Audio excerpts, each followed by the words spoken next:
ایسا نہیں تھا.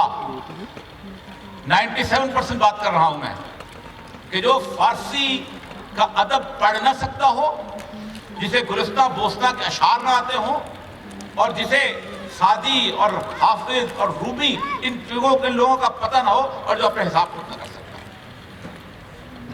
1757 میں جب انگریز یہاں پر آیا ہے تو اس انگریز نے یہاں پر آ کے سب سے پہلا یہ کام کیا ہے کہ جہاں جہاں وہ جاتا تھا وہاں مسلمانوں کے مدرسے بند کر دیا. آپ کی حیرت کے لیے آپ کو شاید اس بات کی حیرانی ہوگی کہ پہلا دینی مدرسہ کسی مسلمان نے نہیں بنایا تھا. 1787 لارڈ ولیم بینٹنگ نے کلکتہ مدرسہ، آپ ٹائپ کریں نیٹ پہ آتی ہیں، کلکتہ مدرسہ بنایا تھا جس کے اندر صرف مذہبی تعلیم تھی. اس سے پہلے برے صغیر پاک و ہند میں مسلمانوں کی پوری تاریخ میں کبھی کوئی مذہبی مدرسہ نہیں. ایک ہی علم ہوتا تھا، ایک ہی مدرسہ ہوتا تھا. یہ ابو علی سینا جو اس وقت دنیا کی فادر آف دا میڈیسن کہا جاتا ہے، جو آج ماڈرن بیہیویئر ماڈیفکیشن کی جو تھیوریز ہیں آج سائیکالوجی کی، اس کا باپ جس کو کہا جاتا ہے، یہ ابن الحاشم جس کو کہا جاتا ہے، یہ جابر بن حیام، اسی مدرسے کے اندر سے اٹھ کے آئے تھے. کبھی کسی نے دیکھا کہ خیام جو ہے اس نے الجبرا اور ٹریگنومیٹری کی کس قسم کی کتابوں کے اوپر گفتگو کیا اور کیسے اس نے پورے کے پورے تمام چیزوں کو بدل کر رکھ دیا. میں حیران ہوتا ہوں کہ دنیا میں صرف 2 turning point of the history پوری دنیا کے اندر، مجھے تیسرا کوئی turning point of the history نہیں ملا. پہلا تھا مسلمانوں کا، جس کو ہمارے یار لوگ اور جہاں سے انگریزی میں پڑھے ہوئے لوگ وہ عربس، اور ذرا مزید انگریز ہو جائے تو کہتے ہیں ہسٹری آف دا سیرسنس. وہ سیرسنس جو تھے ان کے دامن میں کچھ نہیں تھا، نہ طب تھی، نہ جراحت تھی، نہ جغرافی تھی، کوئی چیز نہیں تھی. لیکن ایک کریز آیا ان کے اندر، ایک جنون آیا ان کے اندر. انہوں نے کہا آپ دنیا بھر کا علم اپنی زبان کے اندر ترجمہ کریں.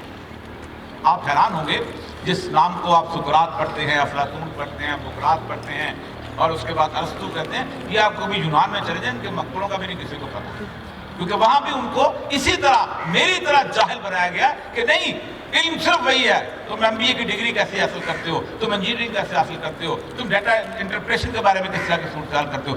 آپ گھومتے چلے جائیں گے، آپ کو پوچھیں گے سقراط کا مقبرہ کہاں ہے، وہ آپ کو دکھائیں گے وہ دور پہاڑیوں کے نیچے سوکریٹس، جس کو آپ امام ٹروتھنس اور سچائی کا بہت میں زہر کا پیالہ پینے والا کہا کرتے، کوئی جانتا تک نہیں.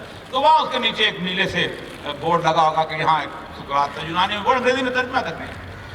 مسلمانوں کو پتہ چلا کہ یہاں اس مقبرے کے ساتھ کچھ مخطوطات ہیں پرانے، اور وہ مخطوطات جو ہیں وہ ان کو چاہیے. ان کو اندازہ تھا کہ مسلمان جو ہیں کتاب کے اتنے طلب میں پاگل ہوئے ہیں کہ ان سے جو مانگو دے دیں گے. تو انہوں نے کہا ہر مخطوطے کے مقابلے میں ہم سونا تول کریں گے، سونا لے لو کتاب نہیں.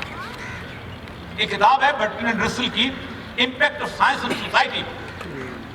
وہ پوری کی پوری اس تاریخ کو بتاتا ہے کہ اگر یونان کا علم مسلمان ترجمہ نہ کرتے تو ہمیں پتہ بھی نہیں چلتا کہ یونان میں کیا ہوا تھا اور کیسا فلسفہ تھا، اور کیسے پلاٹو کی ریپبلک بنی تھی، اور کیسے اس نے لاسٹ اسپیچ جو اس کو پلاٹو کی اپولوجی جو ہے پڑھنے والی اسپیچ ہے، پڑھنا چاہیے کہ وہ بتاتا ہے کہ اس دنیا کے اندر کائنات کا مقصد کیا بننے والا، اور جس کو اپنے سقراط کو ایک سیکولر چیز بنائی ہے اس کی ساری تقریر جو ہے وہ اللہ تعالیٰ کی وحدانیت کو پیش کرتی ہے. تو اس جگہ سے وہ لے کے آگے 3 کتابیں علم الہندسہ کی یہاں سے گئی ہیں، برصغیر پاک و ہند سے.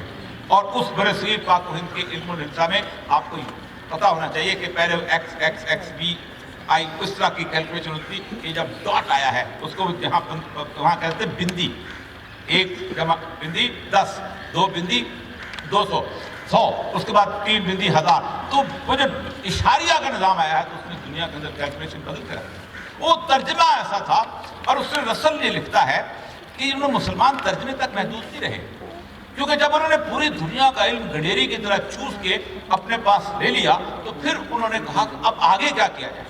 تو اس نے کہا یونان کا پورا علم، برصغیر پاک و ہند کا پورا علم، بیبلونیا کا پورا علم 2 جگہوں پہ رکا ہوا تھا، deductive logic and deductive logic, منطق استخراجیہ اور منطق استقرائیہ.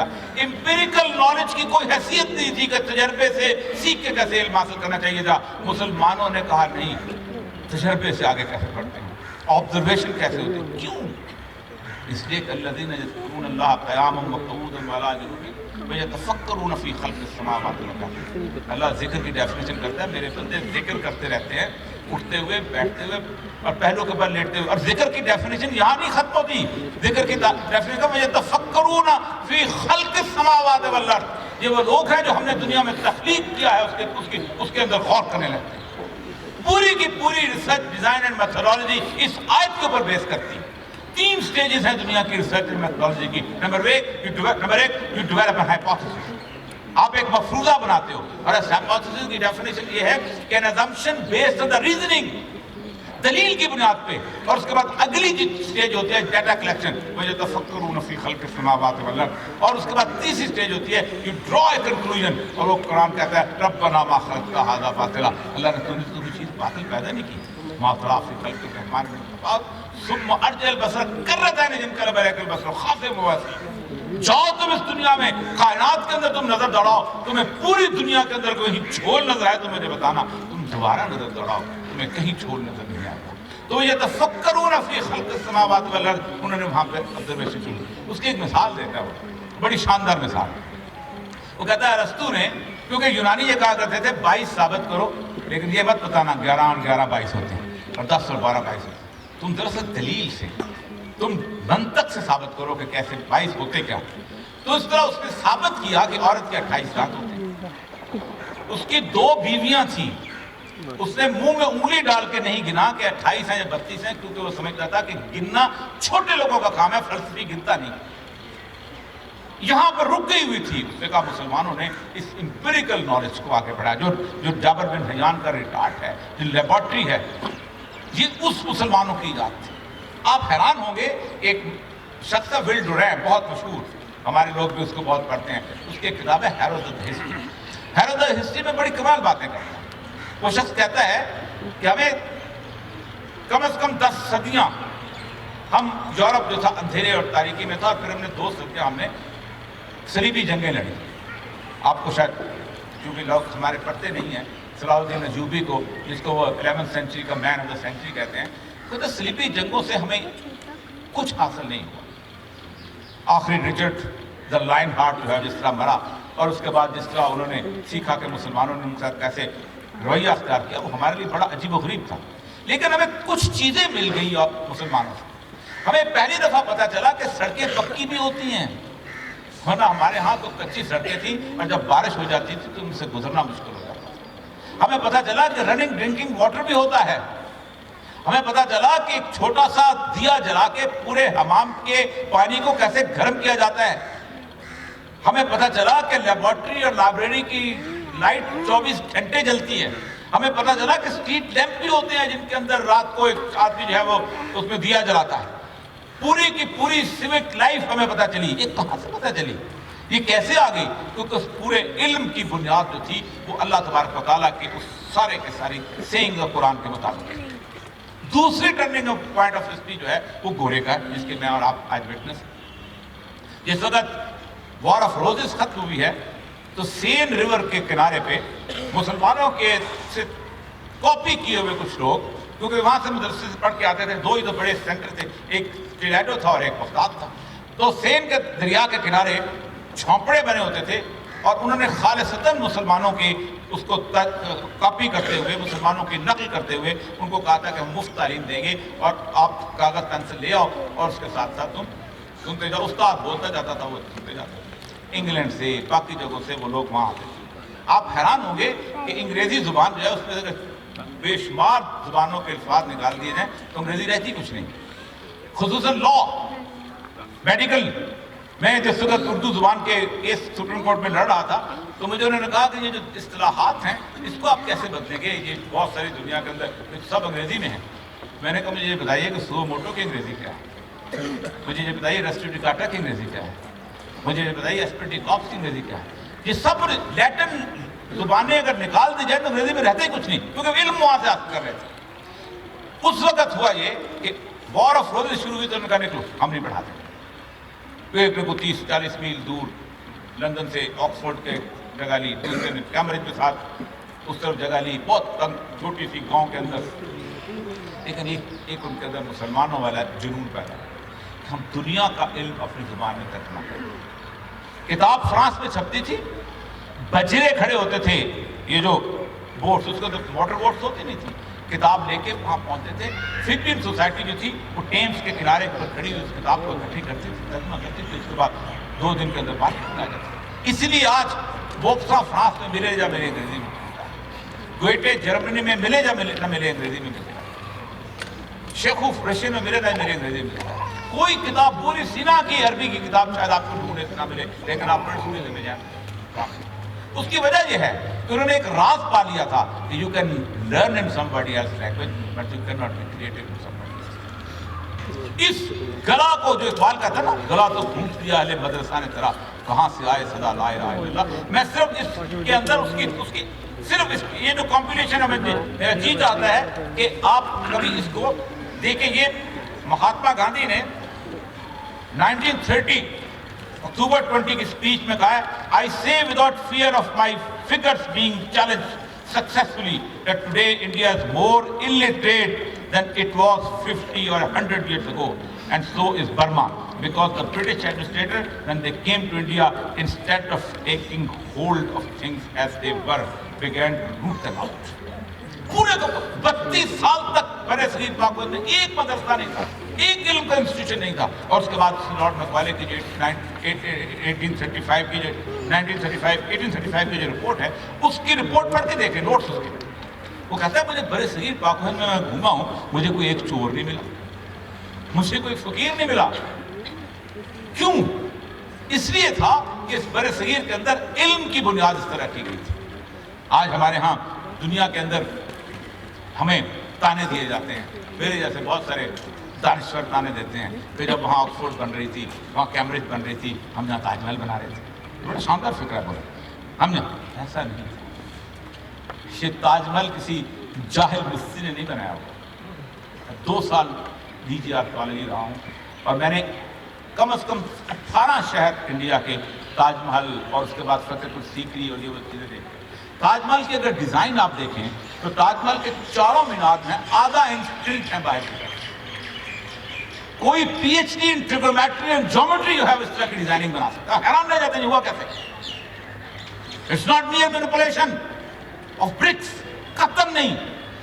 پورا کا پورا اسٹرکچر جو ہے وہ 90 فیٹ ڈیپ ہے اور اس کے نیچے 38 فٹ ریت ہے. اگر کسی کی طور پر زلزلہ آ جائے تو پورا اسٹرکچر یوں گھوم جاتا ہے. میں وہ تصویر اٹھا کے لایا ہوں کہ جو گورے نے وہاں تاج محل کے ساتھ لائن بچھائی تھی, اور لائن اس لیے بچھائی تھی کہ دھمک سے تاج محل بیٹھ جائے گا, لیکن آخرکار ان کو وہاں سے اکھاڑ دیا, جس طرح یہاں جہانگیر کے مقبرے کے ساتھ کیا. بہت بڑا انگوری باغ تھا, اس انگوری باغ کے بیچ میں سے ریلوے لائن بچھائی گئی تاکہ جہانگیر کا مقبرہ, نور جہاں کا مقبرہ, آصف جاہ کا مقبرہ جو ہے وہ تباہ و برباد ہو جائے. میں پرنس چارلس یہاں آیا تھا اور میں اس کو جب سیر کرا رہا تھا تو میں نے 3-4 چیزیں بتائیں. میں نے کہا میں تمہیں دکھاتا ہوں وہ گریفٹی کہ جو لاہور کبھی جا کے دیکھیے گا دیوان خاص کے اندر کہ کیسے گوروں نے کھود کے اپنے نام اور اپنی کمپنی کے نام, اپنی چیزیں کے نام. میں نے کہا we have learned from you, کہ ہم نے آپ سے سیکھے ہیں. میں نے کہا تمہیں پتا ہے کہ یہ دیوان عام جو تھا اس کو ایک بہت بڑے ہاسپٹل میں تبدیل کر دیا گیا تھا. تمہیں پتا ہے یہ دنیا کی بہترین عمارت جو شیش محل تھی, اس شیش محل کو گیرزن بنا دیا گیا تھا. تمہیں پتا ہے کہ 1.5 کلومیٹر تقریباً 1.5 کلومیٹر کی پکچر وال ہے جو دنیا کی سب سے بڑی ٹائل موزیک پینٹنگ ہے, اس کے ساتھ انہوں نے گوڈاؤن بنا دیا تھا کہ اس میں آئلو, اور اس کے کم از کم 8 فٹ تک کو طریقے سے تباہ ہوگی. کوئی ایسا نقش نہیں تھا جس کو مٹایا نہ گیا ہو اس برے صغیر پاکستان میں. 97% لٹریسی ریٹ کو گورا جہاں 14% میں چھوڑ کے گیا. اس لیے کہ مارکیٹ لینگویج نہیں, جاب مارکیٹ لینگویج انگریزی ہو گئی تھی. میں جب سول سروسز اکیڈمی سے نکلا تھا تو میری انگریزی میرے کسی کام نہیں آئی تھی. میں جب سپی میں, میں جب چمن میں, میں جب پشین میں, یہ چاغی میں تھا تو میرے سامنے جو سائل آتا تھا وہ بیچارہ اردو بھی صحیح طرح نہیں بول سکتا تھا, وہ بمشکل تمام اردو میں درخواست لکھ کے آتا تھا اور میں اس کو انگریزی کے اندر آرڈر دیتا تھا. سپریم کورٹ سے لے کے نیچے میجسٹریٹ کی عدالت تک کوئی ایک عدالت ایسی نہیں جہاں انگریزی کے اندر گفتگو ہو رہی ہو, لیکن اس کے بعد ہم اس کو فیصلہ انگریزی میں لیں. ہم کس قوم کو دھوکہ دے رہے ہیں؟ اسسٹنٹ کمشنر سے لے کے وزیر اعظم تک کوئی ایک منٹ میٹنگ ایسی نہیں ہے, کوئی ایک میٹنگ